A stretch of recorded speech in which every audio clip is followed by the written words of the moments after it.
રાજકોટ મહાનગરપાલિકા દ્વારા હરિહર ચોક એટલે કે વોર્ડ નંબર 2 વોર્ડ નંબર 7ની બાઉન્ડ્રી પર આવેલા હરિહર ચોકની અંદર એક બોક્સ કલ્વર્ટ વોકડો બનાવવાનું કામ અમે શરૂ કરી રહ્યા છીએ.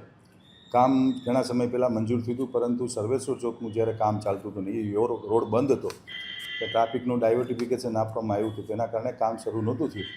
હાલમાં સર્વેશ્વર ચોક અને યાજ્ઞિક રોડ ખુલ્લો થઈ ગયો છે, તો આ કામ અમે લોકોએ શરૂ કર્યું છે. કુલ 12 મહિના સુધી આ વિભાગ જે આખો જે રોડ છે એ બંધ રહેવાનો છે. ટ્રાફિક પોલીસ દ્વારા અને રાજકોટ મહાનગરપાલિકાએ દ્વારા જાહેરનામું બહાર પડ્યું છે.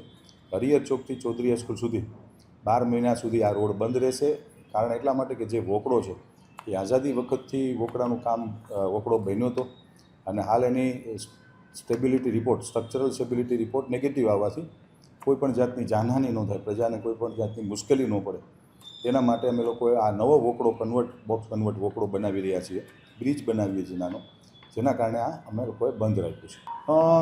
લોકોને હાલાકી પડે સ્વાભાવિક વાત છે, પણ રાજકોટ મહાનગરપાલિકા અને કોઈપણ સરકાર હોય હંમેશા લોકોની જાનમાલની ચિંતા કરતું હોય છે કે કોઈપણ વ્યક્તિને જ્યારે નુકસાન ન જવું જોઈએ. એવા સંજોગોની અંદર આપના માધ્યમથી રાજકોટના શહેરીજનોને મારી વિનંતી છે કે 12 મહિના સુધી આ રોડ એટલા માટે બંધ કરી છે કે નવો બ્રિજ બનાવીએ છીએ, જે 30 વર્ષ 35 વર્ષ સુધી આવનારા ચાલે એના માટેની આખી વ્યવસ્થા છે.